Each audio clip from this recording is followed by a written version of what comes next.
Hi friends, welcome back to my channel. ఈరోజు special recipe టేస్టీగా ఉండే కమ్మటి పచ్చిమిర్చి పికల్ని ఈజీ మెథడ్లో ప్రిపేర్ చేసుకుందాం. ఇది సంవత్సరం పాటు నిల్వ ఉంటుంది ఫ్రెండ్స్. నేను ఇక్కడ పావు కేజీ పచ్చిమిర్చిని శుభ్రంగా వాష్ చేసుకొని ఫ్యాన్ కింద 10 to 15 మినిట్స్ బాగా ఆరపెట్టుకున్న తర్వాత ఈ విధంగా కట్ చేసుకున్నాను. తొడిములన్నీ వేరు చేసేసాను. పచ్చిమిర్చి పికిల్ కోసం డ్రై మసాలా ప్రిపేర్ చేసుకుందాం. ముందుగా 1/2 టీ స్పూన్ మెంతులు, 2 టేబుల్ స్పూన్ ఆవాలు, 2 టేబుల్ స్పూన్ సోపు, 2 టేబుల్ స్పూన్ ధనియాలు, వీటినన్నిటిని యాడ్ చేసుకొని దోరగా 2 సెకండ్స్ పాటు ఫ్రై చేసుకుంటే సరిపోతుంది ఫ్రెండ్. ఈ విధంగా డ్రై రోస్ట్ చేసుకుంటే సరిపోతుంది. వీటిని ఒక ప్లేట్లో తీసుకొని చల్లారి పెట్టుకుందాం. చూడండి, ఈ విధంగా ప్లేట్లో తీసేసుకుంటే మాడకుండా ఉంటాయి. వీటినన్నిటినీ చల్లారిన తర్వాత మిక్సర్ గ్రైండర్లో తీసేసుకుందాం. ఇందులో నేను జీలకర్ర వేయడం మర్చిపోయాను. 2 టేబుల్ స్పూన్ జీలకర్రని కూడా 2 సెకండ్స్ పాటు దోరగా వేయించుకొని వీటిని కూడా ఈ దినుసులతో పాటే బరకగా గ్రైండ్ చేసుకుందాం friends.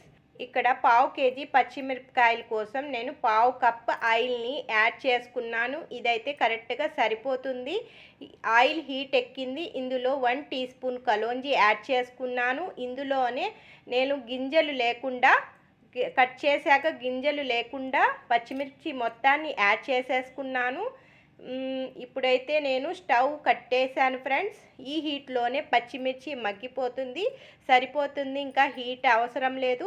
3 tablespoon salt, 3 tablespoon dry mango powder, 1 teaspoon Kashmiri red chilli powder, 1 teaspoon turmeric powder.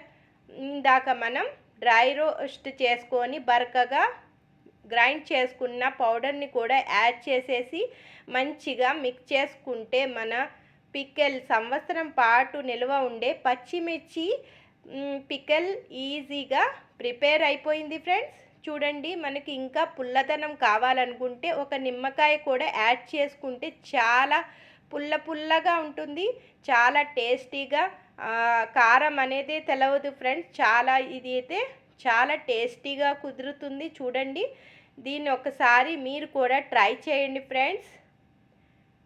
ఈ వీడియో కనుక మీకు నచ్చినట్లయితే please like, share and subscribe to my channel friends. చూడండి, ఇదైతే రైస్లో కూడా చాలా టేస్టీగా ఉంటుంది. 1 స్పూన్ కలుపుకుంటే మొత్తం అన్నంలో సరిపోతుంది ఫ్రెండ్స్. ఇది రోటీలోకి, చపాతీలోకి, ఇంకా దోశలోకి కూడా చాలా బాగుంటుంది ఫ్రెండ్స్. అన్నిటిలో కూడా ఈజీగా, ఏదైనా కర్రీ లేకపోయినా చూసారు కదా, ఈ విధంగా కొంచెం 1 స్పూన్తోనే మొత్తం అన్నం కలిపేసుకొని తినొచ్చు. చాలా కమ్మగా పుల్లగా ఉంటుంది ఫ్రెండ్స్. ఈ వీడియో కనుక మీకు నచ్చినట్లయితే please like, share. Thank you friends.